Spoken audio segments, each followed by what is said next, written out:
Baik, eh, Alhamdulillah. Bismillahirrahmanirrahim. Assalamualaikum warahmatullahi wabarakatuh. Waalaikumsalam. Alhamdulillah wassalatu wassalamu ala Rasulillah Muhammad ibn Abdullah wa ala alihi wa ashabihi wa mawalah. Asyhadu an la ilaha illallah wahdahu la syarikalah wa asyhadu anna Muhammadan abduhu wa rasuluhu la nabiyya wa la rasula ba'dahu amma ba'du. Ustaz Ayub yang kami hormati dan segenap para hadirin yang dirahmati Allah. Pertama-tama marilah kita panjatkan puja dan zikir kita kehadirat Allah Subhanahu wa taala yang karena nikmat yang tak henti-hentinya dicurahkan kepada kita semuanya, kita masih bisa bertatap muka secara online pada diskusi kita pada malam hari ini. Yang kedua kalinya, tak lupa selawat dan salam kita haturkan kepada junjungan kita Nabi Allah Muhammad SAW yang beliaulah suri tauladan kita, beliaulah yang menghantarkan Islam dari zaman dulu jahiliyah menuju zaman yang terang benderang seperti sekarang ini. Baik, para hadirin sekalian yang saya hormati, perkenalkan terlebih dahulu, nama saya Zain Adib. Izinkan saya sebagai moderator pada malam hari ini untuk memandu acara diskusi kita pada malam hari ini. Baik, para hadirin yang berbahagia, insya Allah pada malam hari ini kita akan berdiskusi dengan yang akan dipantik oleh Ustadz Ayub mengenai respon terhadap evolusi dalam tafsir modern di Indonesia. Nah, alhamdulillah Ustadz Ayub sudah datang di tengah kita semuanya. Apa kabar Ustadz Ayub? Alhamdulillah, semoga kita sehat semuanya. Nah, para hadirin semuanya, kemarin saya sempat mengikuti beberapa sesi summer school yang diadakan oleh Fakultas Usuluddin dan Pemikiran Islam UIN Sunan Kalijaga, yang di dalamnya juga membahas terkait tema ini, yaitu tentang evolusi, yang kemarin narasumbernya utamanya itu adalah Dr. Syed Malik ya, Ustadz Ayub. Ustadz Ayub juga sempat ya sebagai pemandu juga yang bisa sebagai materi juga. Nah, dari tema yang kita angkat pada malam hari ini merupakan tema yang menarik karena jarang-jarang kita mendapati tema evolusi yang dihadapkan dengan tafsir terlebih dari tafsir era kontemporer atau modern ini, dan lebih-lebih di Indonesia. Nah, oleh karena itu mari kita sambung diskusi kita pada malam hari ini dan kita dengarkan paparan materi yang akan disampaikan oleh Ustadz Ayub. Namun sebelum itu marilah kita buka diskusi kita pada malam hari ini dengan membaca basmalah bersama-sama. Bismillahirrahmanirrahim. Baik, selanjutnya untuk menghemat waktu dan tempat kami serahkan sepenuhnya kepada Ustadz Ayub. Monggo Ustadz Ayub. Assalamualaikum warahmatullahi wabarakatuh. Waalaikumsalam. Ini suara saya cukup jelas ya ini? Jelas ya? Jelas, Ustaz. Oh, baiklah, itu saya lanjut ya. Pertama saya terima kasih kepada teman-teman ini yang mengadakan ini Rashid Circle atau apa nih? Soalnya tadi Zoom-nya UI itu. Pinjam Ustaz. Akun Zoom UI itu. Teman ada yang UI. Kita ya, manfaatkan lah. Malam-malam tuh nggak ada yang pakai kuliah, pakai aja. Soalnya kayaknya nggak berubah bayarnya itu, sering dipakai, jarang dipakai, bayarnya sama itu. Yang bayar kampus. Ya, saya terima kasih diajak untuk berdiskusi gitu. Nah, kemarin sebenarnya sebelum memutuskan gitu bahwa kita akan ngomongin tentang respon terhadap teori evolusi ini awalnya kan tentang diusulkannya tentang ini ya apa namanya orientalisme gitu, tapi kayaknya itu sangat luas dan saya butuh baca-baca lagi gitu. Nah akhirnya saya yang sudah ini dari paper yang kemarin saya tulis, jadi hasil meneliti gitu ya terhadap 3 tafsir modern. Nah, tapi ternyata dengan begitu pun saya tidak sempat bikin PPT benar. Nah saya kemarin ada PowerPoint sebenarnya yang saya buat untuk ketika mempresentasikan paper ini. Ya, jadi kemarin beberapa saat yang lalu ya, beberapa bulan yang lalu, Leiden University itu, Leiden University Initiative for Syiah Studies. Mantap, Syiah ya, jadi tapi isinya bukan cuma Syiah, bikin seminar tentang respon orang Islam gitu ya, respon intelektual, ya, respon yang sifatnya intelektual. Oh ini suaranya mantul saya ngerti. Gimana ini? Ya, respon intelektual umat Islam terhadap teori evolusi dari berbagai macam perspektif. Lalu di situ saya menawarkan perspektif mufasir Indonesia modern. Kemarin saya tolong diizinin ya share screen, boleh nggak? Host disable. Gimana caranya biar saya boleh share screen? Nanti aja lah ya. Tolong dibolehkan share screen. Sudah bisa ya? Sudah jadi co-host. Nah, Sudah. Terima kasih ya. Kemarin saya presentasinya ini nih. Nampak ya? Nih, evolution of evolution. Jadi judulnya so asik gitu ya. Evolusi, teori evolusi, ya, dealing with the question of evolution in the 3 generation of modern Indonesian tafsir. Jadi memang bukan mengkonseptualisasikan evolusi ya, tapi memang merespon teori evolusi. Nah itu bagian itu dulu mungkin yang perlu diperjelas ya. Jadi teori evolusi ini kan teori tentang saya juga tidak akan berbicara gitu ya tentang apa itu teori evolusi, benarkah teori evolusi itu di luar skup penelitian ini. Ya, ini pokoknya ada teori evolusi. Nah, teori evolusi itu memang menyinggung beberapa klaim teologis ya, dalam agama-agama dunia, terutama agama-agama Abrahamaik seperti Islam. Dan dengan demikian, para mufasir yang menulis tafsir Quran di masa modern, beberapa di antara mereka kemudian merespon teori evolusi ini, ya, termasuk ulama yang menulis tentang kitab akidah dan seterusnya. Ketika mereka menulis di masa modern, mereka mau tidak mau harus merespon teori evolusi. Kenapa? Karena teori evolusi ini kan teori yang menjelaskan asal muasal dan keragaman hayati, ya, asal muasal hayati dan keragaman hayati di dunia ini, gitu ya. Dan tentu saja nanti akan dianggap ada yang bertentangan dengan agama atau bersinggungan gitu ya, bersinggungan dengan domain klaim-klaim agama gitu ya, tentang penciptaan manusia terutama yang biasanya paling seru di situ. Nah, yang ingin saya telusuri di sini adalah evolusi. Dari evolusi itu maksudnya ini kan 3 generasi mufasir Indonesia modern ini, ini sebelum saya sebutkan siapa aja ya. 3 generasi Indonesia, nah ini ada di ininya ya. Oh, nggak ada abstraknya ternyata ini. Ini abstraknya ya.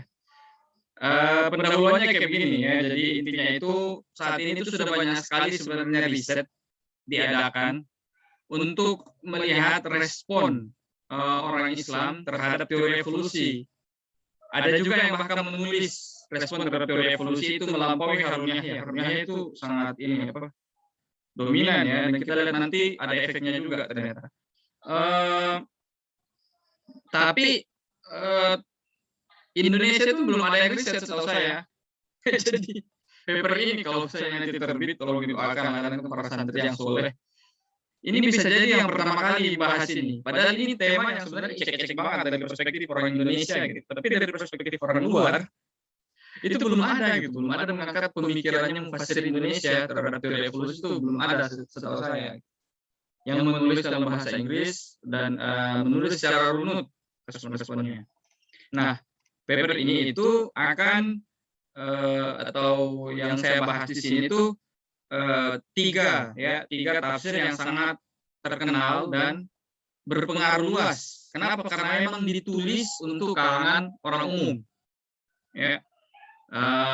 Kenapa ditulis untuk kalangan orang umum? Kalau kita lihat di mukadimah tafsir-tafsir itu, ya jelas mereka mengatakan ini ditulis untuk umum gitu ya. Dan dalam bahasa Indonesia, ya, ulama Indonesia itu sampai kepada awal abad modern gitu. Mereka kalau pengen menulis secara scholarly gitu ya, secara masuk ya terlibat dalam perdebatan akademik sama ulama gitu, mereka biasanya menulis dalam bahasa Arab. Tapi ketika mereka menulis untuk masyarakatnya, tidak semuanya ditulis dalam bahasa Arab, bahkan ada yang dalam bahasa Pegon gitu, dalam bahasa Jawa, ada yang dalam Indonesia modern, kemudian ditulis dalam bahasa Indonesia. Nah, tiga generasi mufasir ini itu menandai tiga fase dalam perkembangan iklim intelektual di Indonesia ya. Pertama adalah tafsir Al-Azhar oleh Abdul Malik Karimullah gitu atau Hamkah. Kemudian tafsir Al-Misbah oleh Quraisy Shihab dan tafsir At-Tanwir oleh Majelis Tarjih Muhammadiyah. Jadi tafsir ini tuh dipublikasikan, jadi ketika tafsir ini tuh terbit antara 1960 sampai 2019. Itu masa yang sangat luas dan tiga konteks sosiopolitik, tiga konteks sosiopolitik yang sangat berbeda drastis. Ya. Pertama, kalau Hamka itu ditulis di tafsir Al-Azhar itu ya, bahkan kalau kita ingatkan dia ditulis dalam penjara gitu ya. Kenapa Hamka ditulis di penjara? Kan karena sedikit banyak hubungannya dengan intrik-intrik dengan orang komunis kan. Ya, jadi tafsir Al-Azhar itu ditulis di tengah puncak polemik intelektual antara kalangan muslim dengan kalangan komunis di Indonesia yang dipersepsikan sebagai orang-orang yang materialis ateis. Kemudian tafsir Al-Misbah itu ditulis atau sengaja diterbitkan gitu di akhir masa Orde Baru. Akhir masa Orde Baru itu menandai awal kebebasan ya. 30 tahun Orde Baru itu membatasi ya ekspresi intelektual di Indonesia. Nah, tafsir Al-Misbah itu terbit ya di masa awal Orde Baru itu 90 98 kan, tahun 2000 lah, tahun 2000 kalau tidak salah. Kemudian tafsir At-Tanwir. Nah, tafsir At-Tanwir ini baru terbit tahun 2019 di masa, maksudnya awal Orde Baru itu, akhir Orde Baru itu memang orang bebas gitu. Tapi sekarang itu kebebasannya itu sudah turun-turun ya dengan internet, dengan sosmed gitu. Akses pengetahuan orang Islam itu sangat luas gitu. Nah, itu perbedaan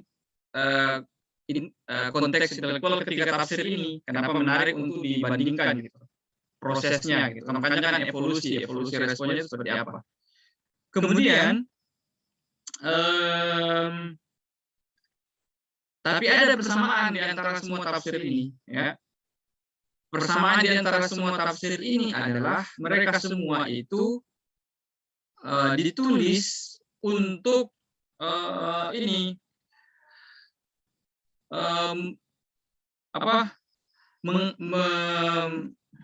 mengadres gitu ya, menjawab gitu ya, memberi tuntunan ya, tantangan-tantangan yang dihadapi oleh umat.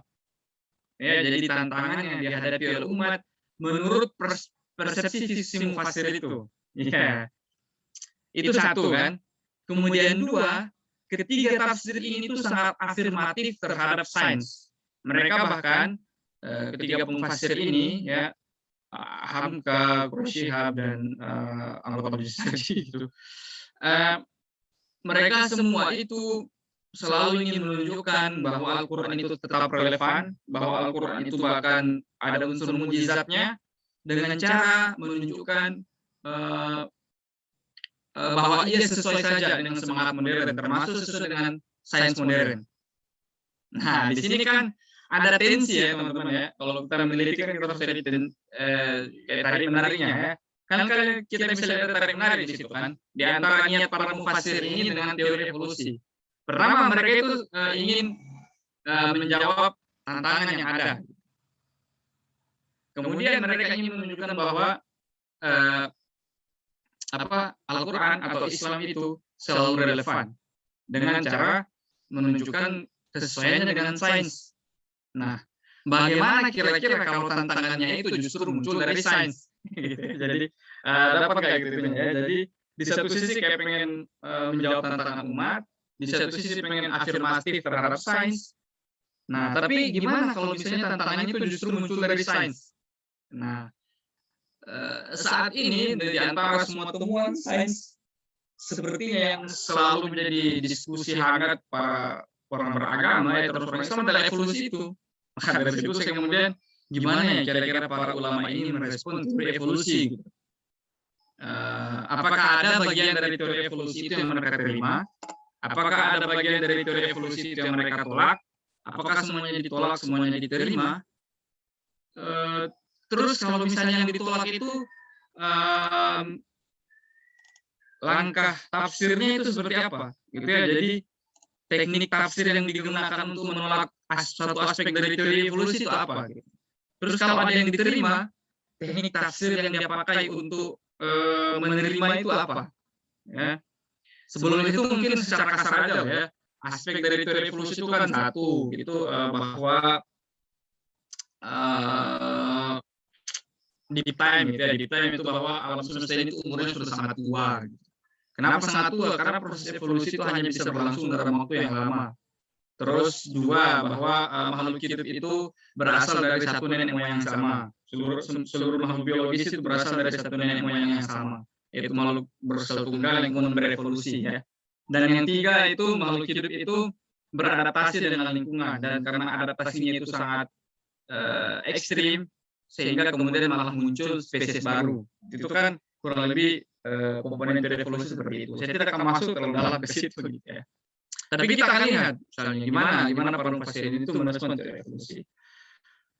Bagian ini mungkin di skip ini bisa didiskusikan kapan-kapan lah itu ya, perkembangan tafsir ilmi di Indonesia. Nah,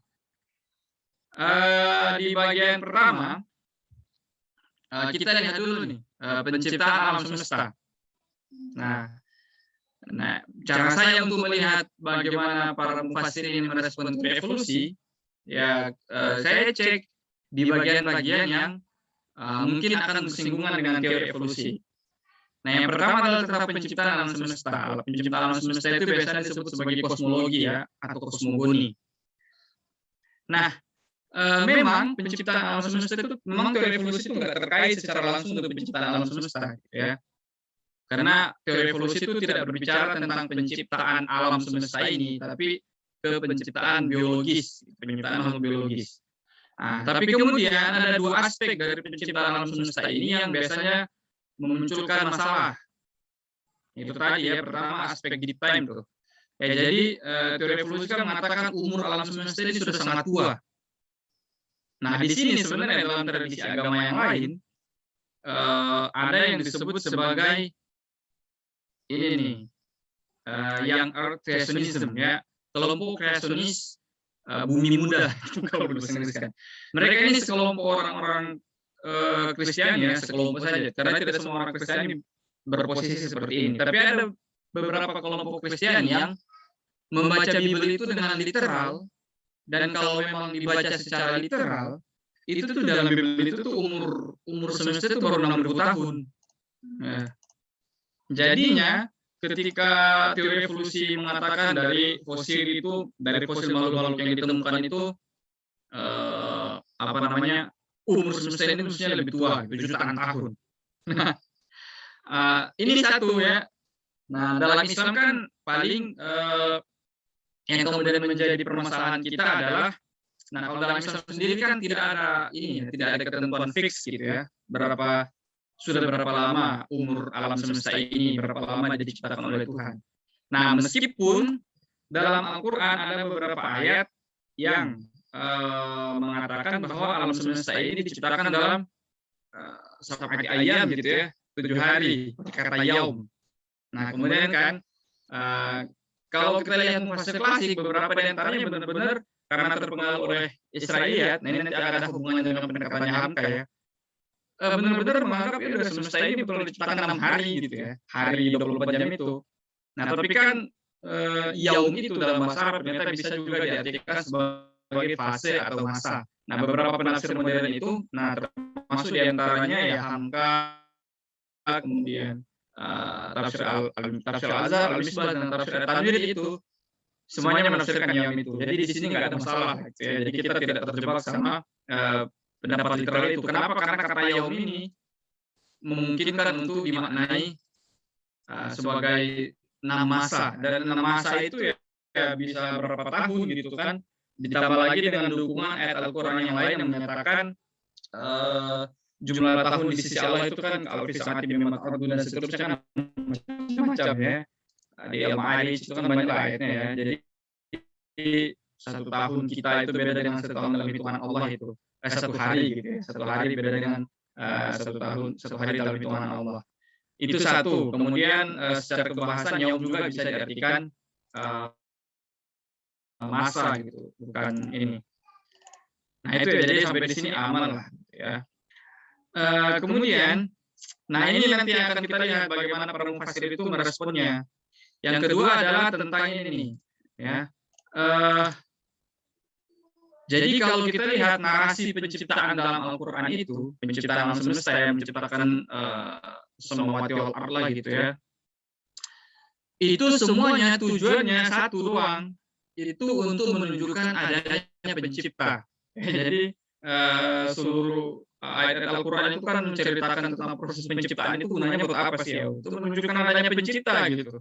Nah, itu yang kemudian dipakai kan para ulama kita untuk membuktikan keberadaan Tuhan kan dengan terinspirasi Al-Qur'an mereka bikin dalilul hudus itu kan, argumen kosmologi kalam gitu ya, yang disebut Al-Ghazali dan banyak ulama lainnya, tapi Al-Ghazali terutama yang bikin formulasi yang bagus di Al-Iqtisad gitu ya. Segala sesuatu hal yang baru itu ada penciptanya. Semesta ini baru, maka semesta ini ada penciptanya gitu kan. Jadi itu ada penjelasan panjangnya ya. Bukan tepatnya, tapi intinya ayat-ayat Al-Qur'an itu seperti itu ya. Nah, lalu kalau misalnya kita melihat alam ini untuk membuktikan keberadaan Tuhan, maka secara masuk akal Tuhan yang menciptakan alam semesta itu harus maha tahu, maha bijaksana, dan maha pengasih gitu. Ya, jadi kan ini keyakinan kita tentang alam semesta kan ini ya, tentang pencipta alam semesta kan ini ya, Al-Alim, terus Hakim, kemudian Ar-Rahman Ar-Rahim gitu ya. Nah, tapi masalahnya dalam teori evolusi justru sebaliknya gitu. Maksudnya kalau kita lihat dalam teori evolusi itu pernyataannya justru alam semesta ini penuh dengan penderitaan ya. Dan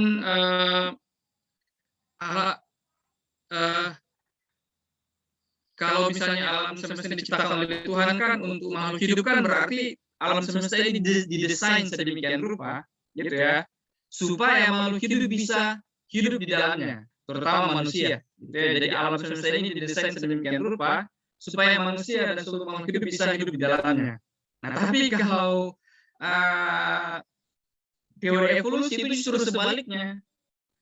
Justru sebaliknya, yang ada malah makhluk hidup itulah yang menyesuaikan diri dengan desain alam semesta, dan karena dia menyesuaikan diri itu sehingga muncul spesies baru gitu ya. Jadi misalnya misalnya dipakai sementara itu dia burung itu ya, jenis apa? Jenis paruh burung gitu kan. Nah, kalau kita mengatakan oh Allah SWT sudah menciptakan paruh burung itu tuh sedemikian rupa supaya dia bisa makan biji tanaman tertentu. Kalau teori evolusi itu sebaliknya justru. Jadi ada biji tanaman itu dan burung itu butuh makan biji tersebut sehingga dia beradaptasi, dan lama kelamaan proses adaptasi itu memakan waktu beribu-ribu tahun gitu, juta tahun bahkan, sehingga muncul spesies baru dengan paruh yang sesuai dengan makanannya itu. Jadi kan sebaliknya tadi, kalau dalam narasi penciptaan Al-Qur'an atau dalam narasi penciptaan yang kita pahami, alam semesta itu didesain gitu supaya makhluk hidup bisa hidup di dalamnya. Nah, ini sebaliknya, justru makhluk hidup yang menyesuaikan diri dengan desain alam semesta yang sudah ada, gitu ya.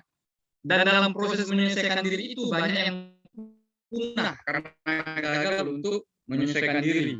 Berarti itu bertentangan dengan ar-Rahim. Makhluk ini kan problem of evil ya. Kalau Tuhan itu Maha Pengasih, kenapa banyak penderitaan di alam semesta ini. Nah itu ya.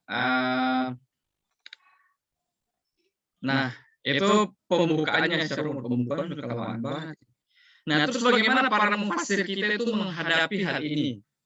Nah ini saya membahasnya itu selalu mulai dari Hamka dulu, habis itu Quraish Shihab, dan habis itu Tafsir At-Tanwir. Nah kalau kita lihat Hamka teman-teman semua, Hamka itu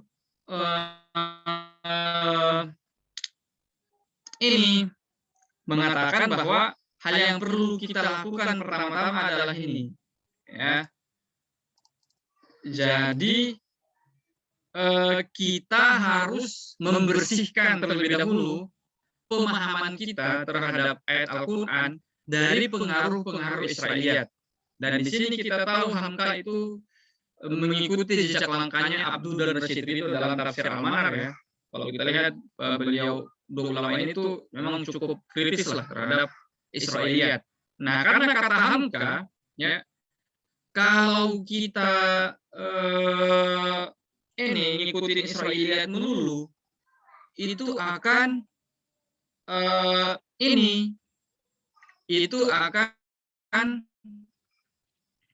dua efek. Pertama, kita salah paham terhadap Al-Quran. Yang kedua, kita menjadi tidak terdorong untuk mengembangkan sains. Nah, saya coba sharing ini aja lah mungkin ya.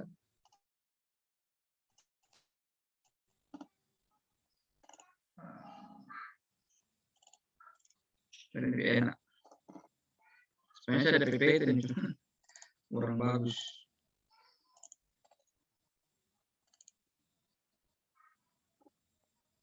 Ya, jadi ini kata-katanya Hamka lah ya, biar gambarannya Hamkanya sebenarnya bilang apa ini. Ini sayangnya saya sudah terjemahkan. Kalau dicek di bahasa Indonesia itu Hamka bilang apa ya?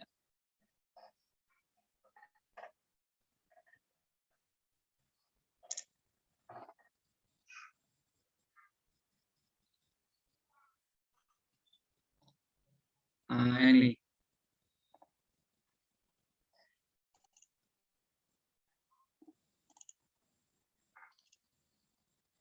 Ya, kelihatan nggak ini word saya ini? Jadi Hamka ceritanya. Nah, jadi Hamka ini yang kutipan asli nih. Ya, jadi ketika menafsirkan tentang 7 langit ya di Al-Baqarah 29 itu, Hamka bilang ini, tuntutlah ilmu rahasia alam ini sedalam-dalamnya. Carilah fosil-fosil makhluk purbakala yang telah terbenam dalam bumi berjuta tahun.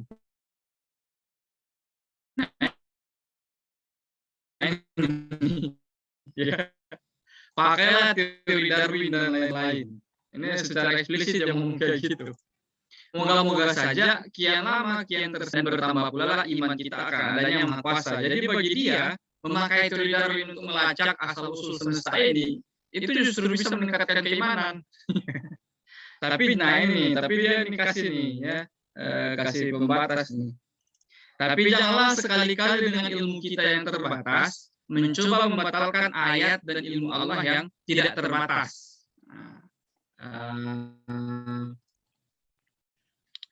dan banyak kata-kata beliau yang senada dengan itu ya.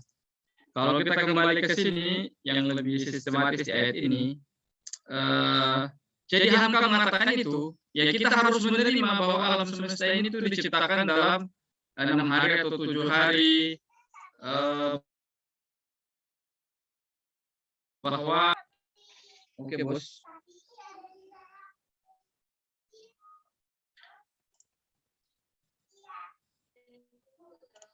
Nah, tapi kata Hamka ya, yang saya pahami ya, itu tadi cuma salah satu kutipannya ya. Kita harus kita harus tidak memahaminya secara literal. Jadi pertama ini, jadi kita menerima bahwa alam semesta ini memang diciptakan dalam 6 hari, dalam 7 hari. Tapi apa makna 6 hari dan 7 hari itu kita bisa mengetahuinya dengan cara menggunakan ilmu pengetahuan. Nah, makanya di sini kalau kita kembalikan ke teori tafsir, di sini tampaknya ya Hamka itu menyuruh kita untuk memakai takwil ya ketika berhadapan dengan ayat-ayat yang seperti itu. Ya, yaitu ayat-ayat yang kalau kita pahami secara literal itu bertentangan dengan teori sains modern. Nah, jadi kalau kita kembali ke pandangan Asy'ari, takwil itu kan meninggalkan makna yang zahir ya, karena adanya dalil akli gitu ya, secara sederhananya begitu. Ini topik yang sangat sensitif. Nah, di sini Ibnu Taimiyah itu kan menentang takwil ya. Nah, teman-teman kalau kalian baca di pembukaan di Muqaddimah Tafsir Al-Azhar itu, Hamka di situ tuh jelas mengatakan kalau terkait dengan hal-hal yang kita memerlukan interpretasi lebih jauh, gitu. Meskipun beliau tidak menggunakan istilah takwil, tapi memahami sesuatu lebih jauh, beliau lebih memilih jalan Al-Ghazali ketimbang Ibnu Taimiyah. Jadi di situ beliau menyebut dua tokoh ini lalu mengatakan kalau misalnya menginterpretasi sesuatu itu kita butuh insight tambahan gitu ya untuk memahami suatu ayat, dia pilih jalan Al-Ghazali, berarti jalan Asy'ari gitu ya. Itu melakukan takwil. Nah, di sini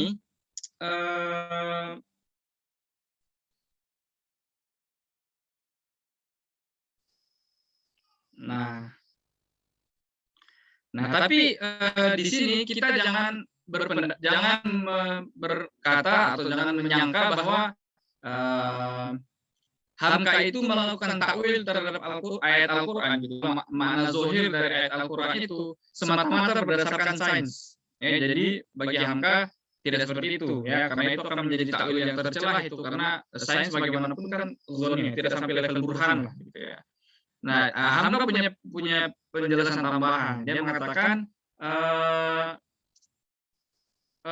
dua alasannya. Ya. Pertama, tidak ada makna definitif terhadap kata yaum itu dalam Al-Quran. Ya.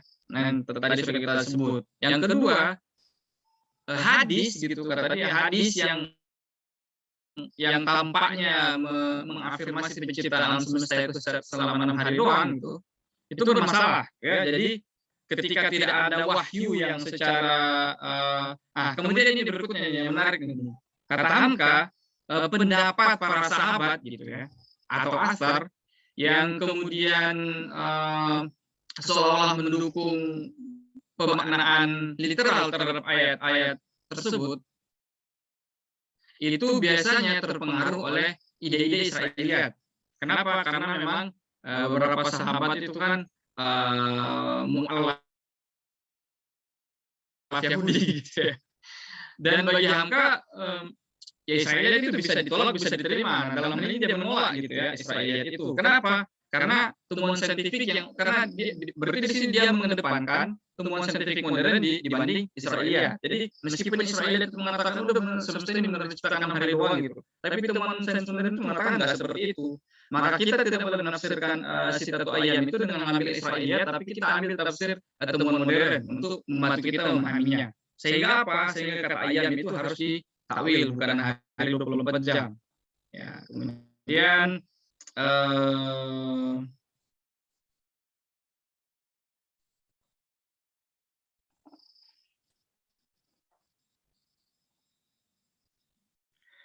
kalau Quraisy Shihab juga kalau tentang ayam itu.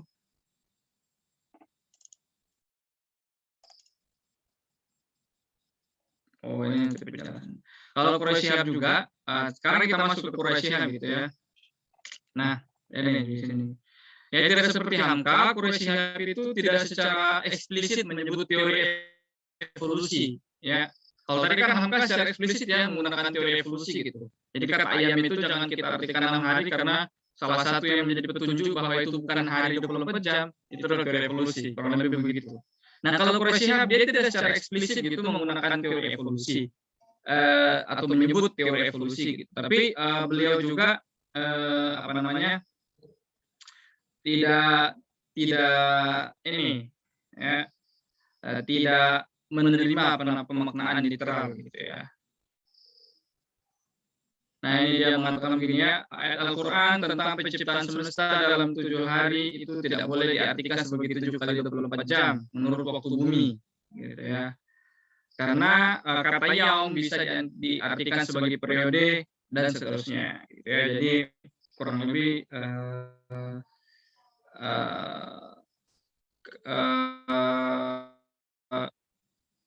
Quraisy Shihab itu mengikuti itu. Nah, kemudian ada satu kata nih, ada satu frasa yang kemudian problematik juga nih, yaitu kata kun fayakun, gitu ya. Terus kalau misalnya makan waktu yang lama gitu, penciptaan alam semesta itu terus apa makna kata kun fayakun itu? Bisa nggak kita merekonsiliasi penggunaan kata kun fayakun dalam Al-Quran dengan teori mengatakan alam semesta ini diciptakannya lama banget. Gitu. Nah, di sini Quraisy Shihab itu ngasih pemahaman yang menurut saya menarik gitu ya. Kata Quraisy Shihab, kata kun fayakun itu tidak mengeksklusi atau tidak mengeluarkan, tidak apa ya, menafikan penjelasan yang sifatnya naturalistik ya, atau sifatnya ya naturalistik mengikuti alam gitu. Nah, dia kasih contoh ini yang ini masalah Isa indalika kamatsali Adam ya dan seterusnya. Terus ada kata kun fayakun di situ kan. Nah, dia mengatakan ayat itu justru sebagai bukti bahwa kata kun fayakun itu terjadi melalui proses alami. Kenapa? Karena ternyata meskipun menggunakan kun fayakun itu Maryam tetap mengandung Nabi Isa selama 9 bulan gitu. Dan di situ diterangkan dan tetap harus melahirkannya melalui proses kelahiran sebagai layaknya bayi-bayi normal lainnya. Jadi artinya kata kun fayakun itu bisa mencakup ini proses-proses yang sifatnya alami.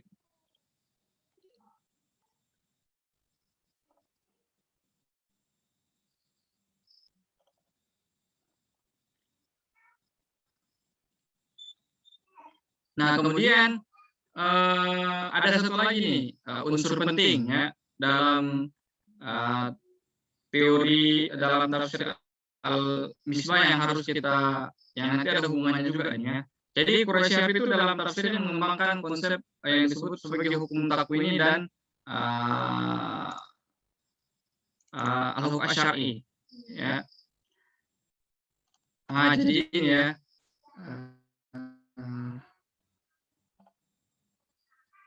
ini. Jadi sebenarnya alam semesta itu diciptakan untuk mendukung kehidupan manusia nggak sih? Nah, dalam diskusi kosmologi modern, teman-teman akan menemukan istilah yang namanya anthropic principle, ya, prinsip antropik. Prinsip antropik itu mengatakan bahwa kalau kita lihat alam semesta ini, sepertinya dia memang diciptakan untuk mendukung kehidupan umat manusia. Nah, para ulama mereka itu disebut sebagai ultra anthropic principle. Kenapa? Karena alam semesta ini diciptakan itu semata-mata untuk kemaslahatan manusia. Nah, biasanya itu biasanya penciptaan itu biasanya teori itu tuh muncul dari penggabungan dua konsep ini ya. penggabungan tentang al-haq, hak di sini itu bukan berarti kebenaran ya, tapi penciptaan semesta itu ada tujuannya ya. Jadi kami tidak menciptakan semesta itu lahir. Ya, taskhir itu adalah yang banyak dalam Al-Quran itu ya. Allah SWT itu menundukkan langit dan bumi kepada manusia. Nah, kemudian dari sini banyak ulama-ulama muslim itu yang mengatakan ya sudah dalam semesta ini memang diciptakan itu untuk manusia. Nah, tapi kalau dilihat di teori modern tidak seperti itu kan, justru manusia harus beradaptasi dengan alam semesta. Nah, di sini Quraisy Shihab itu punya prinsip yang berbeda dengan kebanyakan ulama gitu yang pakai prinsip ultra antropik itu ya. Jadi dia ini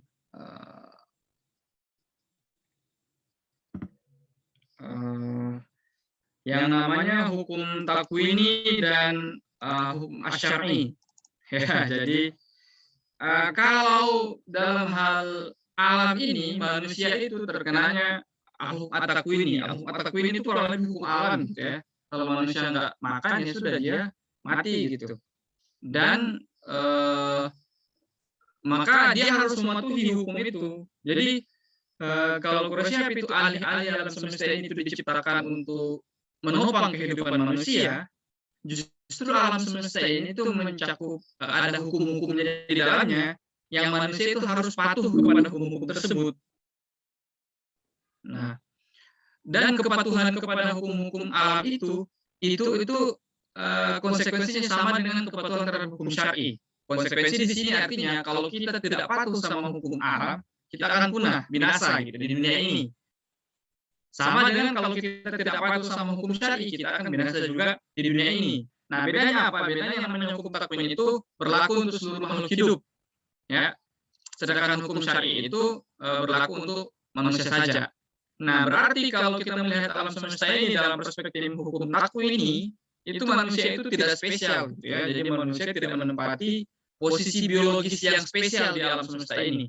Ya, jadi manusia itu sama aja dengan makhluk yang lain yang juga harus beradaptasi dengan alam semesta ini. Adaptasi itu adalah bentuk kepatuhan terhadap hukum takwini. Ya, jadi kalau kita lihat seperti ini menjadi tidak bermasalah lagi ya tadi konsep adaptasi dalam teori evolusi itu.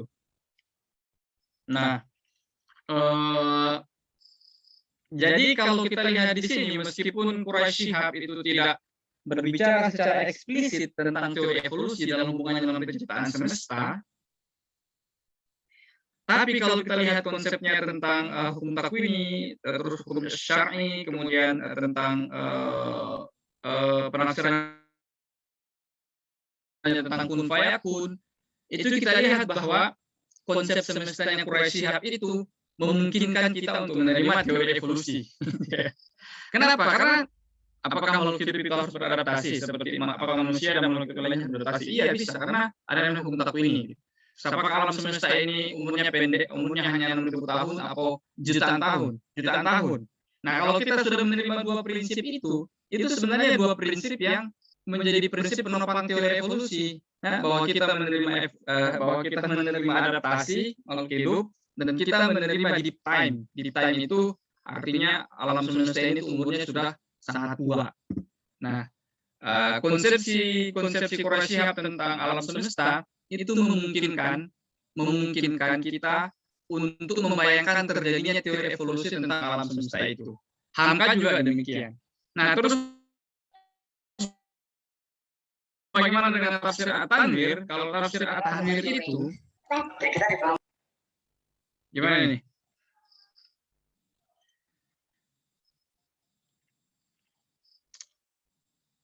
Nah, kalau menurut tafsir At-Tanwir ini, kalau tafsir At-Tanwir itu dia juga langsung bahas teori evolusi dari awal, gitu, dari surah Al-Fatihah. Kenapa? Karena ketika tafsir At-Tanwir menjelaskan Rabbul Alamin ini, ya, jadi dia mengaitkan Rabbul Alamin dengan Ar-Rahmanir Rahim. Konsekuensinya adalah bahwa cara Tuhan memperlakukan alam ini itu didasari oleh rahmahnya. Ya, jadi kalau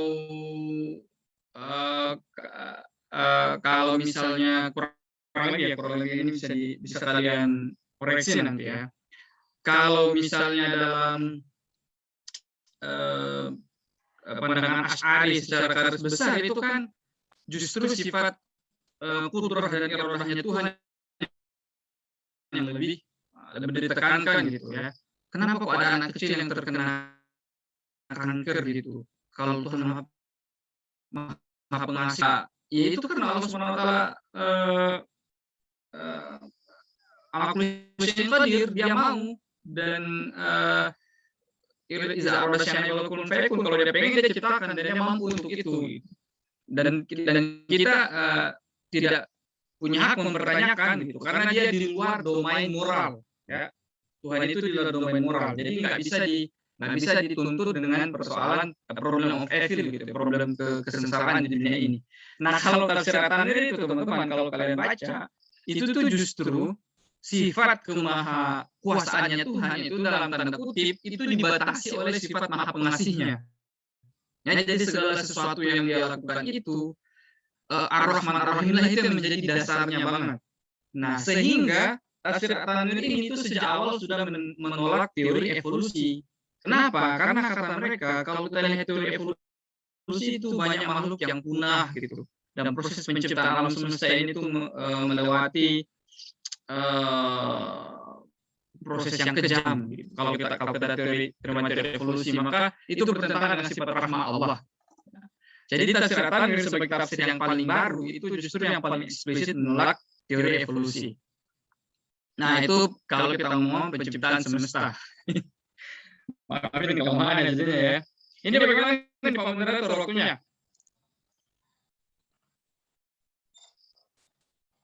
Halo?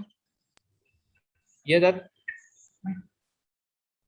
Sampai jam 9. Sampai jam 9. Oh, sebentar lagi berarti ya.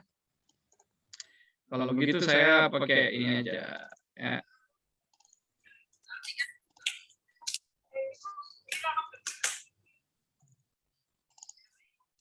Tadi kan kita sudah ngomong tentang penciptaan alam semesta ya. Kalau kita lihat alam semesta dalam konsepsinya apa namanya Hamka dengan Quraisy Shihab itu adalah alam semesta yang memungkinkan terjadinya evolusi di dalamnya. Sedangkan kalau alam semesta dalam konsepsinya tafsir At-Tanwir itu adalah alam semesta yang tidak mungkin terjadi evolusi di dalamnya. Karena itu adalah alam semesta yang diatur oleh sifat maharahmah Tuhan. Dan menurut mereka, evolusi dengan sifat rahmah itu bertolak belakang. Sehingga evolusi ditolak. Ya. Nah, lalu bagaimana dengan penciptaan manusia? Apakah kemudian Hamka menerima penciptaan manusia? Penciptaan manusia oleh teori evolusi. Nah, ada kalau kita langsung ke ayat ini ya, ayat ini. Ya, jadi ketika membicarakan penciptaan Adam di surah Al-Baqarah 30 itu ya, dan seterusnya. Jadi Hamka itu juga menyebutkan teori evolusi. Tapi bukan untuk mempertentangkannya dengan teori penciptaan Adam. Ya. Jadi Hamka itu nggak mengatakan evolusi begini proses penciptaan Adam, sedangkan dalam teori evolusi itu begini, berarti bertentangan. Enggak. Tapi justru Hamka itu menggunakan teori evolusi untuk memahami apa maknanya kata khalifah di situ. Nah, jadi apa sih kata idja'al fil ardi khalifah gitu? Dia mengatakan terus dia mengutip 4 pendapat gitu ya yang mengatakan bahwa sebelum Nabi Adam itu sudah ada makhluk mirip Adam di muka bumi. Yang kata dia dalam mitologi Persia, menurut Ibnu Arabi, menurut sebagian tradisi Syiah, dan menurut teori evolusi. Gitu ya. Jadi teori evolusi itu disejarahkan aja dengan ini ya, untuk menyatakan ada makhluk sebelum Adam. Kemudian di sini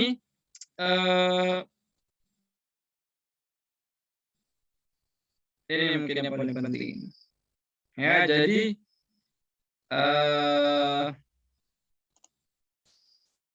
menurut Hamka gitu ya.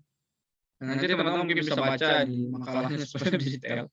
Menurut Hamka, teori evolusi itu nggak bertentangan dengan Al-Quran. Dia ngomongnya kayak gitu ya. Al-Quran does not oppose this theory. Kenapa? Karena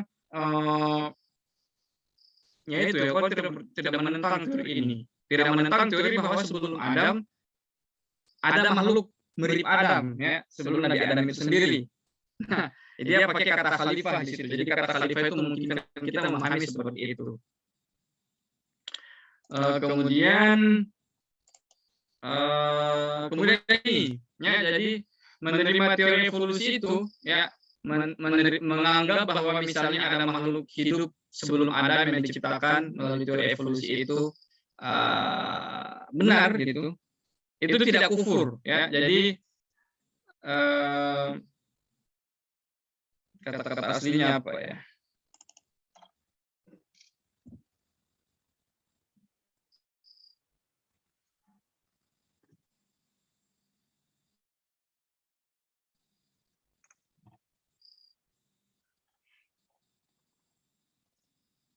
Oh ini ya. Jadi kata-kata aslinya itu seperti ini. Ya, jadi oleh karena itu tidaklah dihukum keluar dari Islam seorang yang berpendapat atau berkeyakinan dari hasil penyelidikannya bahwa Hawa bukanlah dari tulang rusuk Adam dan bahwa Adam bukan Adam manusia pertama di dunia ini.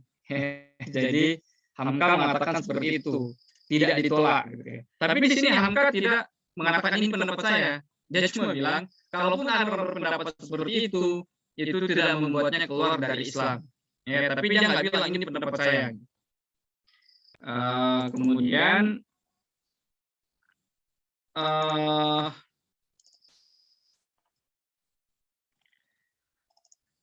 ini padahal yang penting ini. Saya tadi salah, berarti harusnya nggak pakai itu tapi pakai PPT aja.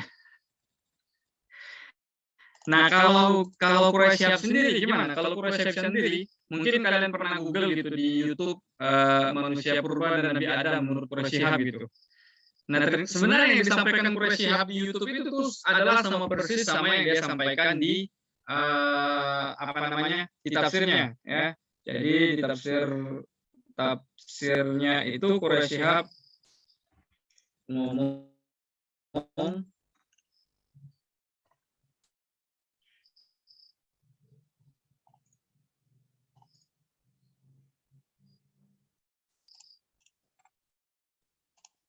mana itu ya?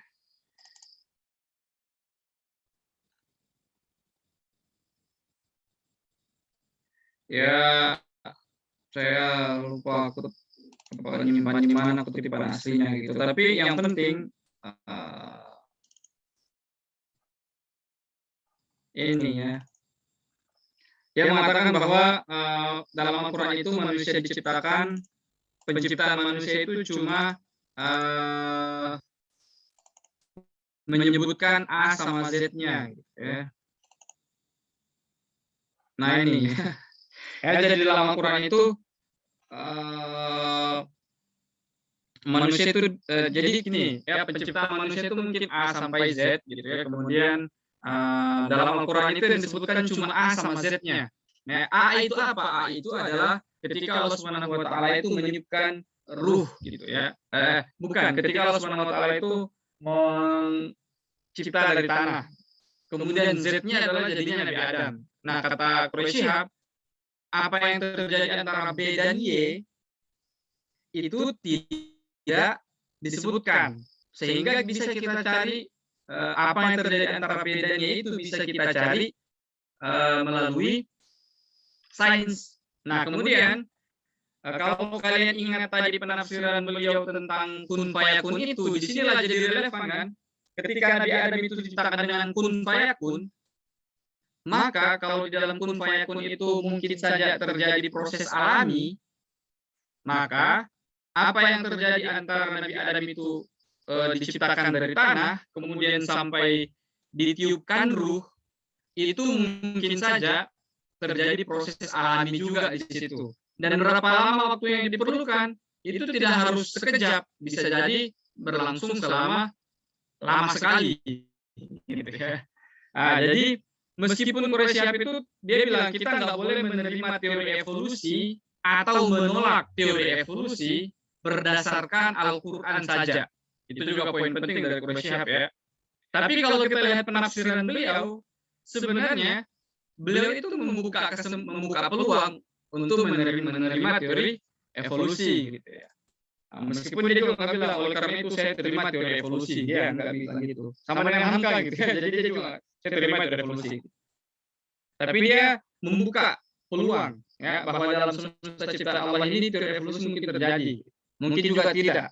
Dan menerimanya itu masih dalam domain narasi penciptaan Al-Quran. Lalu terakhir mungkin sebelum selesai kita akan berbicara tentang tafsir At-Tanwir. Nah, teman-teman, tafsir At-Tanwir ini itu dia menolak teori evolusi secara eksplisit. Ya. Jadi tafsir At-Tanwir itu sebagai tafsir yang paling baru itu justru menolak teori evolusi. Sedangkan tafsir yang lebih lama yaitu Al-Azhar dengan Al-Misbah itu tidak secara eksplisit menolak teori evolusi, dan bahkan kalau kita lihat penafsirannya itu membuka peluang untuk menerima teori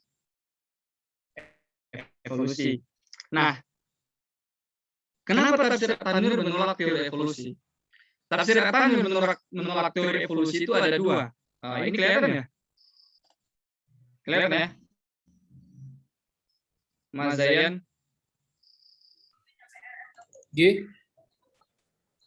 Oke, jadi tafsir At-Tanwir itu menolak teori evolusi itu ada dua. Pertama, karena masalah problem of evil, ya, masalah teori evolusi itu menunjukkan bahwa alam semesta itu penuh dengan kekejaman gitu loh, bahwa makhluk hidup yang nggak bisa survive itu punah.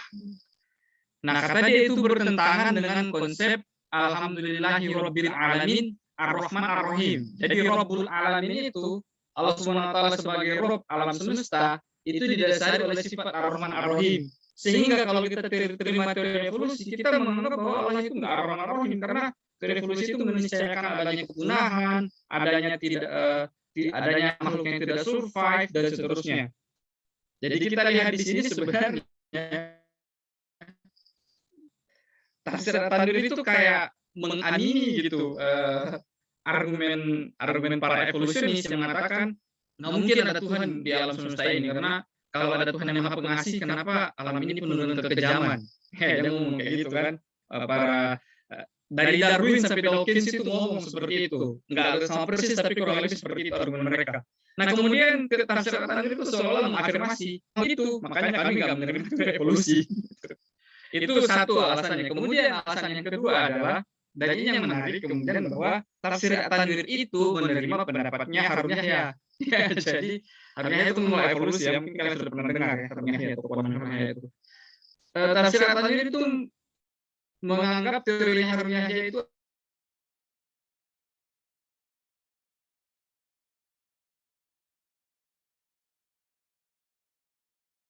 adalah teori yang legitimate gitu. Ya. Bisa diterima sehingga menjadi alternatif dari teori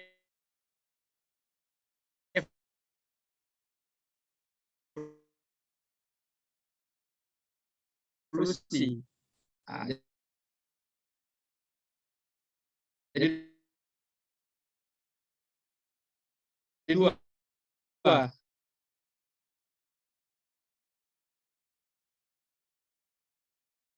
Pertama, secara metafisik itu bertentang gitu. Nah, kesimpulannya berarti sebelum kita jadi ketiga mufasir ini itu teori justifikasi atau membenarkan menerima sebagian aspek dari teori evolusi itu dengan menggunakan pendekatan tafsir ya. Ini hermeneutikal, ini maksudnya takwil bahasa Inggrisnya. Kemudian Hamka dan Quraish Shihab itu menerima the possibility of existence of human-like creature before Adam ya. Jadi mungkin saja ada makhluk hidup mirip manusia yang ada sebelum Adam itu, mungkin saja ada. Dan mereka menggunakan kata khalifah sebagai penafsiran untuk memungkinkan itu karena kan khalifah salah satu artinya adalah pengganti, gitu ya. Kemudian Hamka dan Quraisy Shihab juga itu bagi Hamka dan Quraisy Shihab mungkin saja ya kita memakai teori evolusi untuk menjelaskan proses penciptaan semesta, ya. Tapi Quraisy Shihab menekankan bahwa umat Islam itu tidak boleh menerima atau menolak atau menerima teori evolusi hanya berdasarkan pemahaman mereka atas Al-Quran. Kalau mau menolak atau menerima teori evolusi itu harus berdasarkan penelitian juga terhadap proses penciptaan semesta. Kemudian kalau At-Tanwir dia menerima beberapa penjelasan biologis yang ada dalam teori evolusi, ya.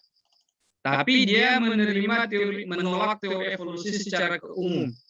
Nah ini ya, kalau ini yang tadi nggak sempat saya sampaikan adalah bahwa Hamka itu menolak teori evolusi itu kalau dihubungkan dengan materialisme. Ya, jadi kalau kita mengatakan udah evolusi itu terjadi dan tidak ada Tuhan yang menggerakkan prosesnya.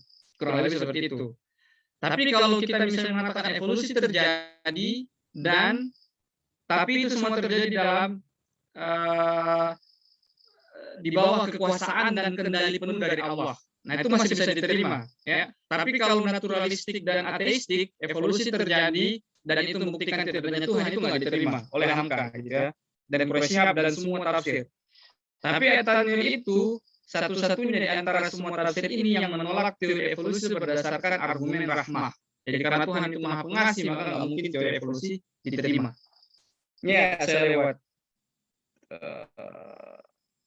sedikit. Ya, baiklah, saya kembalikan kepada moderator.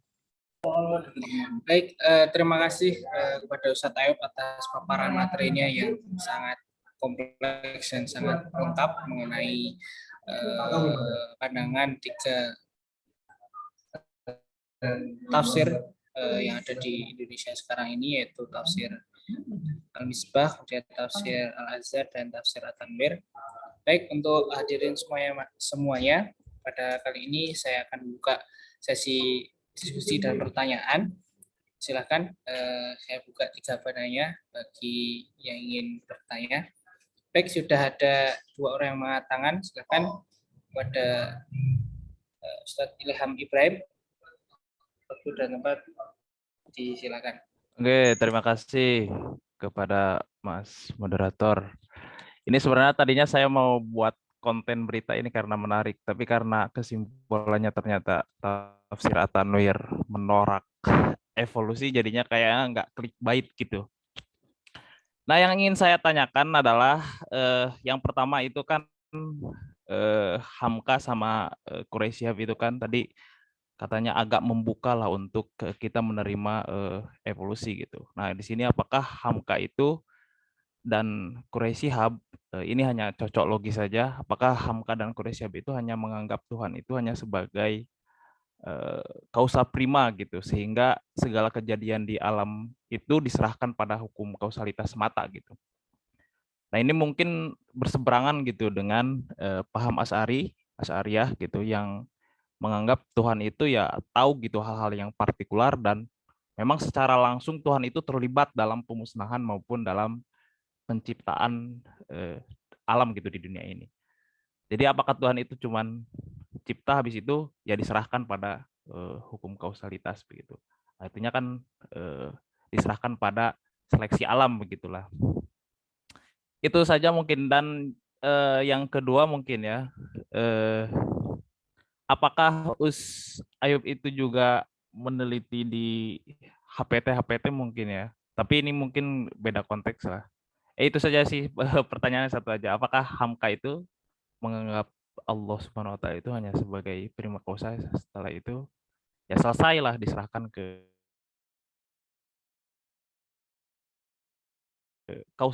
jalan untuk menerima teori evolusi itu yang menganggap Allah itu sebagai causa prima, setelah itu tugas beliau selesai, jadi biarkan semuanya alam yang mengatur. Baik, terima kasih Ustadz Ilham atas pertanyaannya. Kemudian yang kedua, silakan yang ingin bertanya, yang angkat tangan.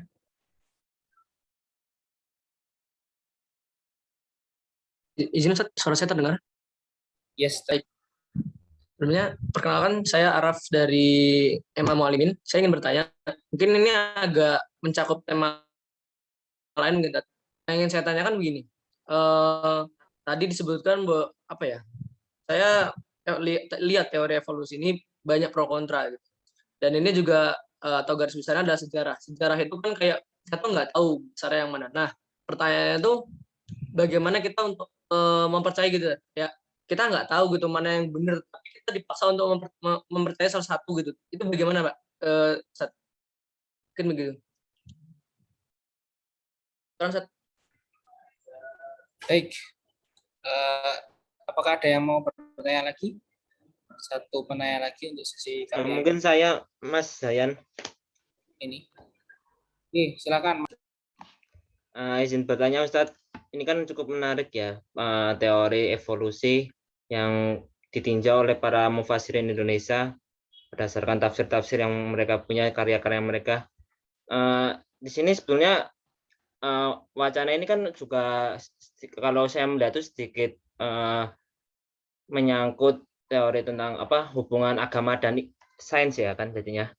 Nah, saya ingin bertanya dalam kaitannya dengan hubungan agama dan sains ini, apakah sebenarnya dalam tanda kutip ya beberapa tafsir yang Ustadz tadi sebutkan itu yang Hamka dengan Prof. Quraisy itu yang secara tanda kutip melegitimasi teori evolusi itu, apakah dalam tanda kutip juga ada upaya pengislaman seperti itu, atau mungkin cuma sekedar bagaimana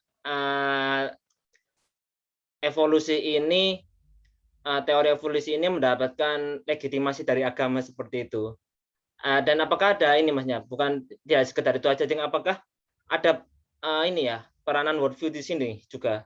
Karena saya melihat karena di awal juga Ustaz tadi kan menjelaskan bahwa teori evolusi kan tidak juga sepi dari klaim teologis kan. Makanya kalau melihat seperti kayak Charles Darwin yang juga terpengaruh dengan pemikiran Yahudinya dan yang sekuler seperti itu, apakah sebenarnya penerimaan teori evolusi ini dalam beberapa tafsir yang tadi Ustaz sebutkan juga menyangkut persoalan worldview seperti itu? Dan yang terakhir sebenarnya ini aja sih, saya juga pernah mendengar ya tentang ini penjelasan kalau nggak salah di tafsir At-Tanwir itu yang punya MTT itu, bahwasanya Nabi Adam itu bukan manusia pertama apa gimana gitu. Jadi mungkin kalau Ustadz berkenan bisa memberikan penjelasan seperti itu. Syukran Ustadz. Ya, Baik, terima kasih. terima kasih. Gimana, cuma ini dulu apa gimana Pak Moderator? Ustaz, langsung Ini dulu dijawab berarti semuanya. ya, pertanyaannya baik ya. Saya akan mencoba menjawab satu-satu gitu. Pertama, terkait dengan ini ilham tadi itu, apakah penerimaan terhadap teori evolusi ini menunjukkan bahwa Tuhan itu hanya prima causa gitu, dan implikasinya nanti sama kayak pendapat para filsuf gitu. Itu enggak sih? Kalau yang saya baca gitu dari Hamka itu justru sebaliknya ya. Nah, ini tuh Hamka itu justru menganggap teori evolusi itu bisa diterima, dan bahkan kalau teman-teman baca pelajaran agama Islam punya Hamka, itu tuh Hamka membuktikan keberadaan Tuhan dengan teori evolusi. Kenapa? Karena Hamka di sini tuh beroperasi dalam, sebenarnya Hamka itu kalau kita lihat ya, beroperasi dalam, sebelum saya masuk ke kutipannya Hamka langsung ya, saya ngomong secara umum dulu. Jadi Hamka itu beroperasi justru dalam paradigma Ari tentang pembedaan antara wajibul wujud dengan mumkinul wujud. Ya. Jadi tentang yang apa namanya, wujud kontingen gitu ya, wujud kontingen sama wujud necessary. Nah, di sini sebenarnya Hamka itu menerima teori evolusi, kalau kita lihat di pelajaran agama Islam gitu ya, itu tuh Hamka menerima teori evolusi ini. Kita lihat alam semesta ini itu ada perubahan yang selalu terjadi. Ya, jadi ada perubahan mutlak gitu. Nah, ini kan sebenarnya kalau kita translate gitu ya. Kalau kita terjemahkan ke dalam bahasa ilmu kalam, itu kan untuk mengatakan bahwa di alam semesta ini semua hal itu mungkin wujud, ya. Semua hal itu kontingen. Kalau kita lihat misalnya saya di sini, keberadaan saya itu dipengaruhi muncul sebagai akibat dari ini, kemudian itu akibat dari ini, ya. Kontingen kan? Jadi mungkin wujud lah gitu. Mungkin wujud sama kontingen gitu, ya. Dia ngomong kayak begitu, meskipun dia tidak pakai istilah kalam. Makanya saya bilang pelajaran agama Islam itu, buku Hamka itu sebenarnya bisa kita ganti judulnya jadi kalam modern, ya. Kalau Hamka sudah punya tasawuf modern, sebenarnya Hamka itu punya kalam modern, yaitu buku pelajaran agama Islam. Karena beliau itu ngomong tentang masalah-masalah kalam itu, tapi pakai bahasa sehari-hari. Dan semakin kita paham kalam, saya kan nggak begitu paham ilmu kalam, tapi semakin kita paham kalam seharusnya, kita baca buku Hamka itu kita semakin dapat sense bahwa buku ini tuh kalam modern. Terlepas dari kita setuju atau tidak dengan isinya. Nah, kembali ke situ tadi, nah setelah Hamka itu menjelaskan dalam satu bab gitu panjang lebar bahwa alam semesta ini ada banyak sekali perubahan, dia kemudian ngomong secara eksplisit bahwa teori evolusi Darwin itu bisa kita gunakan untuk menjelaskan perubahan-perubahan tersebut. Artinya apa? Artinya teori evolusi Darwin itu bisa kita gunakan untuk melacak, ya, proses kontingensi itu tadi, proses mungkin wujud itu tadi. Tapi yang paling penting adalah kita jangan melampaui. Nah, tadi kan di situ kan Hamka bilang jangan sampai dengan ilmu kita yang terbatas kita melampaui ilmu Allah yang maha luas. Nah, kalau kita sudah berani gitu mengangkat mekanisme evolusi ini dari alam mungkin wujud, alam kontingensi menjadi alam necessary gitu, yang dalam makna yang kamu katakan tadi memiliki kausa sendiri, maka itu sudah melampaui kuasa Tuhan, itu sudah melampaui. Nah, Hamka sendiri itu memperingati tentang itu. Nah, itu dulu secara garis besarnya. Kalau secara eksplisitnya di sini nih, sudah nampak belum ini? Sudah ya? Sudah. Oke, jadi kalau di paper saya itu ada satu fokus tentang criticizing the theory of evolution. Jadi mereka juga tuh mengkritik teori evolusi, gitu ya. Cuma karena nggak cukup waktunya, jadi kelihatannya yang menerima saja tadi yang sempat disampaikan. Jadi Hamka itu mengkritik teori evolusi juga. Dan ada dua cara Hamka mengkritik teori evolusi. Pertama secara metafisik, kedua secara saintifik. Cuma kritik saintifiknya itu lemah menurut saya. Karena dan kritik saintifiknya itu pun dia peroleh dari Said Qutb. Jadi maklum lah gitu ya. Nah, tapi kalau kritik dia sendiri itu ini ya, Hamka's objection to theory of evolution is metaphysical one. Jadi kritik dia itu kritik metafisik ya. Dia mengatakan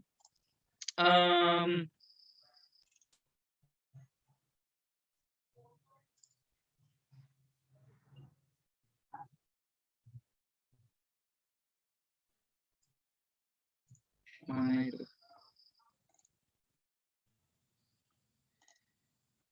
Mending saya pakai ini aja lah. Dan ini mungkin kurang lebih nanti akan menjawab juga pertanyaan terakhir tadi ya. Tadi siapa ya? Azam siapa yang tadi nanya tentang masalah worldview itu? Di sini ya, di sini akan menjawab itu ya. Jadi kata Hamka, kalau kita ngomong tentang missing link dalam teori evolusi, sebenarnya missing link paling besar dalam teori evolusi dan seluruh sains modern kata dia gitu adalah hilangnya link antara khalik dan makhluk. Ada nggak di sini? Ya, jadi hilangnya link antara khalik dan makhluk gitu ya. Ini ya, if people say that Darwin, the expert on the theory of nature, lost the link in his theory, ya. Kalau ada orang mengatakan Darwin itu ada yang hilang dalam missing link-nya gitu. Ya, kalau biasanya kita ngomong missing link kan itu orang bilang Darwin itu tidak bisa menunjukkan adanya spesies peralihan dari monyet ke manusia gitu kan. Tapi Hamka dia nggak fokus ke situ. Kata Hamka, missing link paling besar dalam teori Darwin itu justru antara khalik dan makhluk kata dia. Jadi missing link-nya itu bukan hanya Darwin tapi seluruh banyak ya. Ini menjawab sekaligus menjawab pertanyaan tentang worldview tadi itu ya. Kata Hamka, most biologis kebanyakan orang ahli biologi dan ahli fisika itu itu sudah kehilangan link between the khalik dan makhluk. Nah, link itu muncul kenapa? Karena munculnya naturalisme. Dan ini Hamka secara eksplisit menyebut naturalisme gitu. Ya, jadi kata Hamka, kita tidak boleh menerima tendensi atau worldview naturalisme di balik teori evolusi. Dan kemudian Hamka menjelaskan kenapa sih teori evolusi itu sangat naturalis, kenapa teori evolusi itu muncul dari pandangan naturalisme, dan kalau kita terima apa adanya kita juga bisa menjadi seorang naturalistik. Kata dia, itu muncul karena pengaruh iklim intelektual pada abad ke-19 di Eropa. Ini Hamka sebut di 101 Problem Kehidupan ketika ada menjawab pertanyaan tentang teori evolusi. Ya, jadi kalau kita kembali ke pertanyaannya Ilham, kalau menurut saya tidak seperti itu, ya, tidak seperti itu, tidak bahwa kemudian Hamka itu menganggap Tuhan hanya prima kausa, habis itu alam yang menjalankan prosesnya, ya, karena justru dia menolak kalau teori evolusi itu kita gunakan untuk kita gunakan dalam paradigma naturalistik. Gitu. Naturalistik kan berarti alam yang punya kuasa sebab hakiki gitu. Nah, Hamka cuma mengatakan teori evolusi bisa kita gunakan untuk menjelaskan proses kontingensi yang ada di alam gitu. Dan itu kan alam ini kan ada proses kontingensinya dan manusia itu mencoba untuk melihat pola-polanya. Nah, salah satu usaha untuk melihat pola-polanya itu adalah teori evolusi. Nah, tapi kenapa kemudian teori evolusi malah melampaui batasnya gitu dan berpretensi bahwa alamlah yang menjadi penyebab semuanya. Ya, jadi dia Hamka itu ngomong mana itu ya tentang naturalisme tadi lewat natur. Ya, jadi ini dia bilang Hamka, teori evolusi mengatakan bahwa natur create everything. Natur ini bahasa Belanda ternyata ya. Waktu saya presentasi di online gitu ya, Leiden itu yang dengar orang Belanda, dia bilang benar itu natur itu bahasa Belanda. Jadi Hamka pakai istilah bahasa Belanda, dia bilang menurut teori evolusi natur itulah, alam itulah yang menciptakan segala sesuatu, dan natur itu tidak punya kuasa dan potensi yang tidak terbatas. Ya. Dan ini yang ditolak sama Hamka gitu ya. Jadi Hamka menolak itu. Nah, justru untuk menjawab pertanyaan Ilham dengan lebih tegas lagi, Hamka tidak seperti itu ya. Dia hanya menerima teori evolusi kalaupun mau menerima gitu. Dan ini bukan posisi beliau sekali lagi ya. Jadi beliau itu tidak secara eksplisit bilang dan saya menerima teori evolusi. Tapi dia hanya mengatakan yang eksplisit itu adalah kalau ada orang mengatakan ada makhluk Adam itu bukan manusia pertama, itu tidak kufur, kata Hamka, itu eksplisit. Nah, jadi kalau misalnya kalaupun kita mau menerima teori evolusi, kita jangan menerimanya dalam worldview naturalisme itu tadi. Nah, itu Hamka begitu ya. Tapi kita menempatkannya dalam koridor menjelaskan proses kontingensi di alam. Dan kalau misalnya si Ilham baca bukunya si Sueb yang tadi sudah dijelaskan sama si Zayan yang ngisi materi di UIN itu, kalau kamu baca bukunya itu dia menunjukkan bahwa justru dalam atomisme Asy'ari itu teori evolusi itu menjadi sesuatu hal yang tidak problematik. Hamka tidak sampai sedetail itu, tapi sudah memberikan framework yang ke arah gitu ya, bahwa evolusi itu hanya menjelaskan proses kontingensi di alam. Kemudian pertanyaan berikutnya tadi apa ya, yang dari kawan kita dari Muallimin tadi apa itu? Ini ya bagaimana kita menerima gitu ya, sejarah gitu. Sejarah versi mana yang kita terima. Benar Ustaz. Kan banyak versi, tapi kan kayak yang di pelajaran sekolah cuma satu gitu kan. Kayak ya ini yang saya dengar itu sejarah itu ditulis oleh para pemenang. Kalau di Muallimin diajarkan teori evolusi nggak? Saya baru kelas 1 baru mulai. Tapi IPA itu apa ini? Jadi saya tuh dulu suka sejarah sebelum SMP, terus setelah tahu ya sejarah itu banyak penyimpangan ya bingung mau sejarah mulai dari mana bacanya. Gitu tuh, jadi kita benar.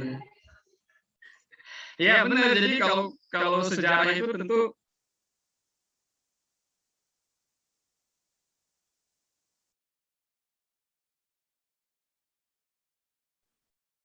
Next. Cek. Akhirnya sepertinya trouble. Mungkin sorry ustadznya- saya terlempar kayaknya Oh tadi. ya. Ya, lanjut lagi ya. Suara saya sudah masuk belum? Sambung Ustaz. Siap, Oke. sudah. Iya benar. Jadi memang yang namanya sejarah itu ya, terutama kalau sejarah suatu bangsa gitu, itu memang apalagi yang kemudian sampai ke dalam kurikulum, ya, yang kemudian sampai ke dalam kurikulum itu adalah ya sudah melalui berbagai macam filter. Filter itu tidak semuanya buruk necessary gitu ya. Pertama memang filter ideologi bangsa, habis itu filter kependidikan. Artinya kalau kamu masih kelas SMA nggak mungkin dalam perspektif pedagogik anak kelas 1 SMA itu diajari ini dulu gitu ya. Itu banyak filternya. Selain filter ideologi itu tadi, ya, ideologi bangsa misalnya ideologi penguasa lah gitu. Itu sudah difilter itu. Itu kalau sejarah secara umum gitu. Nah, terus gimana dong yang di luar filter itu, apakah yang mana yang benar? Apakah yang lolos filter apa yang di luar filter itu? Ya, yang pertama jangan sampai gara-gara ini kamu kemudian menjadi seorang yang relativis ya, berarti nggak ada yang kebenaran. Semuanya tergantung orangnya, jangan gitu ya. Kita sebagai umat Muslim itu kita meyakini ada satu kebenaran gitu. Bukan ada satu ya, kebenaran itu ada gitu dan kita bisa mengetahuinya. Nah, Ada patokan. cuma nggak? emang butuh usaha lebih. Gitu. Nah, kalau sejarah secara umum gitu, sejarah Indonesia misalnya ya pasti ada suatu dulu kejadian yang benar-benar terjadi itu. Nah, tapi itu satu. Kemudian yang kedua, Anda juga harus pahami bahwa ada yang disebut fakta sejarah, ada yang disebut sebagai interpretasi sejarah.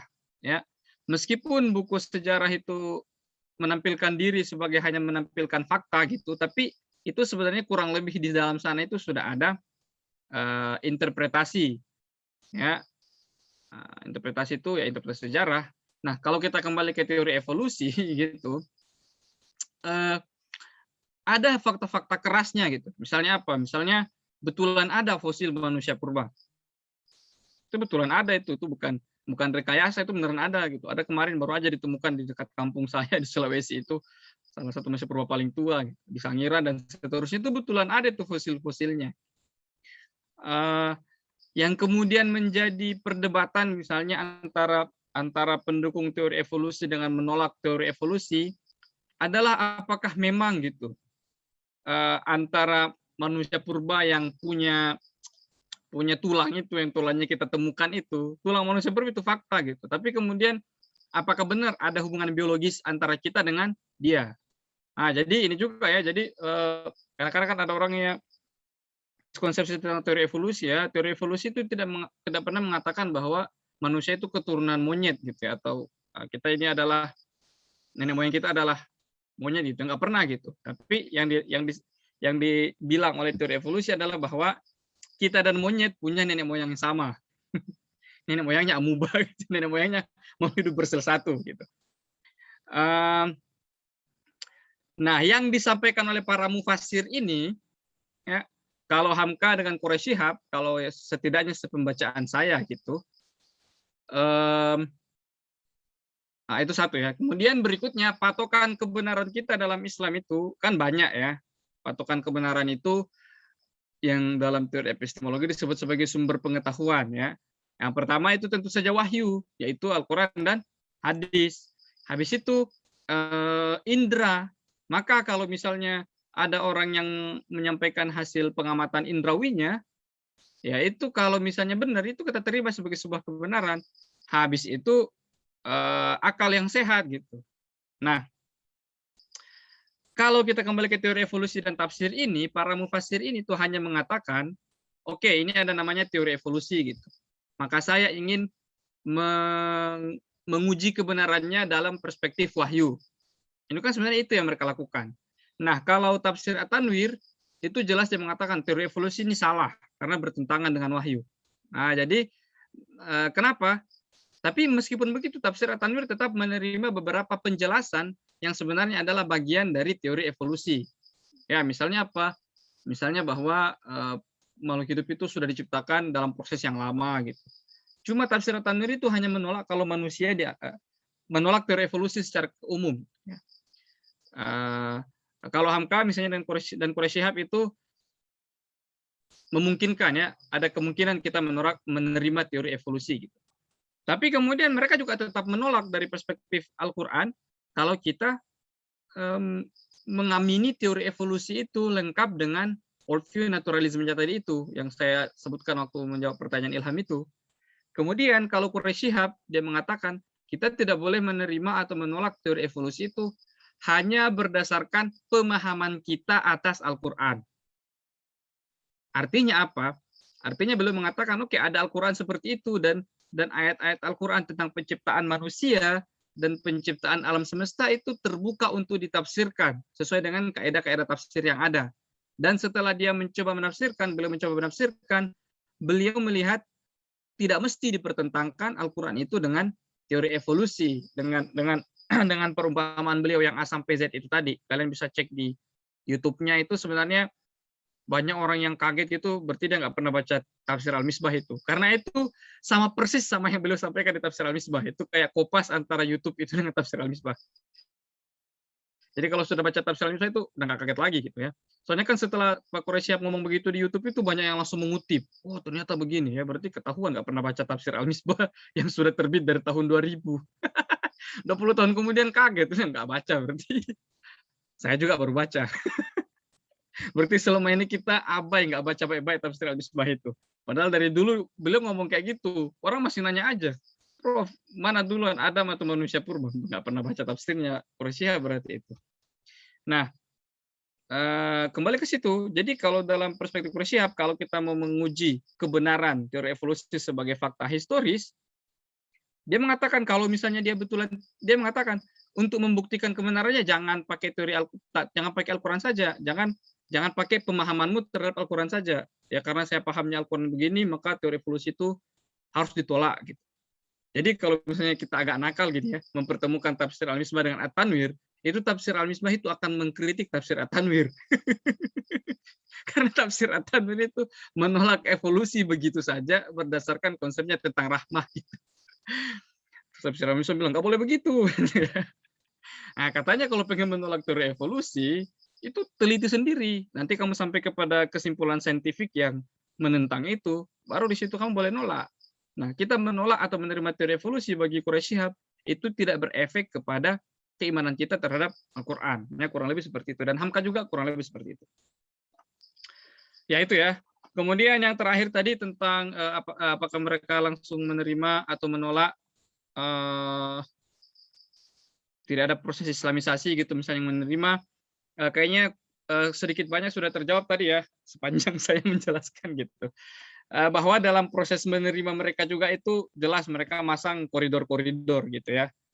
Pertama yang mereka terima misalnya aspek dari teori evolusi yang mereka terima adalah yang mereka anggap tidak bermasalah dari perspektif ilmu tafsir.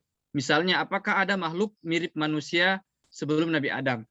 Hamka mengatakan kalau kita lihat makna khalifah, mungkin saja ada, mungkin kita terima.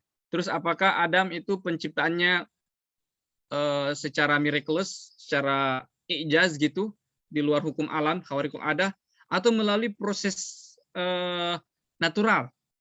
Quraisy Shihab mengatakan kalau kita lihat pemaknaan kun fayakun, kita bisa membayangkan bahwa mungkin saja Adam diciptakan melalui proses yang natural. Jadi penerimaan mereka itu semua dalam bingkai takwil, ya, semua dalam bingkai bahwa ini masih mungkin ditakwil ke situ, gitu ya. Itu kalau di level hermeneutiknya, ya, hermeneutik di sini dalam artian takwil, gitu ya, di level takwil. Nah, bagaimana dengan di level akidah, gitu, ya, level yang sifatnya metafisik, level filosofis? Semua mufassir ini menolak klaim filosofis dari teori evolusi bahwa natur lah, kalau kata Hamka tadi, bahwa natur lah yang menciptakan segala sesuatu, bahwa natur punya kuasa dan punya potensi yang tidak terbatas. Itu Hamka menolak itu. Ya, jadi Hamka semata-mata menerima teori evolusi sebagai sebuah penjelasan biologis terhadap proses kontingensi, terhadap mungkinul wujud yang ada di alam ini. Segitu doang dia menerimanya. Kalau kita sudah mengangkat teori evolusi lebih dari itu, bagi dia sudah ditolak. Nah, kalau tafsir At-Tanwir ada alasan filosofis lebih untuk menolak teori evolusi, yaitu itu tadi, bahwa teori evolusi itu selain bertentangan dengan akidah penciptaan gitu ya, yang paling penting bagi tafsir At-Tanwir adalah dia bertentangan dengan rahmah, tauhid rahmutiyah kalau istilah orang Muhammadiyah. Jadi di sini kita lihat ya, orang Muhammadiyah itu saking rahmahnya itu ditekankan sampai menolak teori evolusi berdasarkan teori rahmah gitu. Dan saya berani bilang ini malah agak lebih dekat-dekat ke Mu'tazilah gitu kalau kita pengen nakal gitu. Walaupun bukan Mu'tazilah juga, tapi ke situ. Dalam artian bahwa Muhammadiyah ya, tafsir At-Tanwir ini seolah-olah membatasi apa yang mungkin dan tidak mungkin dilakukan oleh Allah Subhanahu wa taala berdasarkan rahmah. Oh, kalau Allah melakukan ini, itu keluar dari sifat rahmahnya. Nah, itu kan kayak dibatasi ya. Jadi kudrah itu dibatasi oleh rahmah. Dan itu secara di tafsir At-Tanwir itu eksplisit disampaikan seperti itu ya, bahwa Rabbul Alamin ya, rububiyahnya ya, jadi rububiyahnya Allah itu di atas rahmahnya. Maksudnya berjalan dalam koridor rahmahnya. Sehingga tafsir At-Tanwir tidak bisa membayangkan adanya proses evolusi. Seandainya tidak ada sifat rahmah itu, tafsir At-Tanwir, kalau kita berandai-andai, mungkin saja menerima teori evolusi, karena rububiyahnya Allah itu bisa kita lihat dalam hukum alam gitu. Sehingga kalau misalnya teori evolusi tidak sekejam itu, mungkin saya bisa diterima gitu sebagai penjelasan. Buktinya tafsir At-Tanwir itu menerima penjelasannya Carl Sagan, orang-orang. Maka tafsir At-Tanwir itu lucunya mengutip sebuah buku gitu untuk menjelaskan proses penciptaan manusia, dan buku itu tuh jelas-jelas buku yang sangat pro evolusi. Tapi dia menolak teori evolusi gitu ya. Karena alasan rahmah.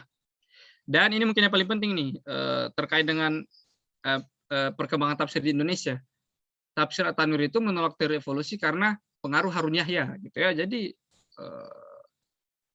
Harun Yahya itu cukup berpengaruh gitu, sampai para mufassir pun merujuk kepada beliau gitu ya. Ya, begitulah mungkin kurang lebih bisa menjawab kayaknya tadi tentang Islamisasi itu ya. Kalau menurut tafsir At-Tanwir ada muka manusia pertama, tafsir At-Tanwir itu cuma kayak begini ya. Jadi tafsir At-Tanwir itu mengatakan ada dua teori tentang penciptaan manusia. Yang pertama kreasionisme, yang kedua evolusi. Dan di sini tafsir At-Tanwir sebenarnya dia itu hanya menempatkan diri sebagai wasit. Yang mana sih yang kita terima, lalu yang ditarjih kemudian adalah kreasionismenya Harun Yahya, dan yang marju itu adalah evolusinya evolusi Darwin gitu. Nah, makanya kalau orang membaca tafsir At-Tanwir itu orang yang kencang gitu ya, dalam artian harus tegas, itu mungkin tidak akan puas. Karena tafsir At-Tanwir itu masih ngasih ruang kepada teori evolusi gitu. Nah, ini juga menunjukkan bahwa kita jarang baca karya tafsir kita. Kalau tafsir At-Tanwir saja diprotes seperti itu karena dianggap ngasih ruang kepada teori evolusi, itu berarti dia nggak pernah baca tafsir Al-Azhar itu. Karena lebih luas lagi ruang yang diberikan oleh tafsir Al-Azhar. Ya, karena memang dulu kata Ustadz Qoim itu dulu tafsir At-Tanwir pernah diprotes orang itu karena ngomongin evolusi. Oh, berarti yang protes itu nggak pernah baca tafsir Al-Azhar. Karena tafsir Al-Azhar itu lebih positif cara dia ngomongin teori evolusi dibanding tafsir At-Tanwir. Ya gitu ya. Saya kira sudah terjawab semampu saya semuanya. Baik, terima kasih Ustadz Ayub atas waktu, paparan materi dan jawaban atas pertanyaan ini semuanya. Baik, karena waktu sudah menunjukkan pukul 9.39 dan kita tadi jadwalnya sampai 9.30, maka mungkin kita cukupkan diskusi kita pada malam hari ini. Namun sebelum itu kita sesi dokumentasi dulu nggak Ustaz? Ya, ini pesan dari penyelenggara ini. Saya juga dipesani ini dari empunya yang punya mungkin para partisipan semuanya bisa menghidupkan kamera biar nanti saya bisa screenshot. Baik, saya kasih apa-apa. Mungkin yang datang malam Oke. itu namanya 1, 2, 3. Robin Iza Behaki. Oke. Sudah. 9.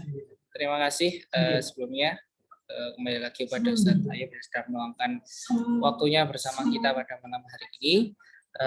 Kemudian saya sebagai moderator izinkan sebelum itu marilah kita tutup acara pada malam hari ini dengan membaca Alhamdulillah sama-sama. Alhamdulillahirabbil alamin.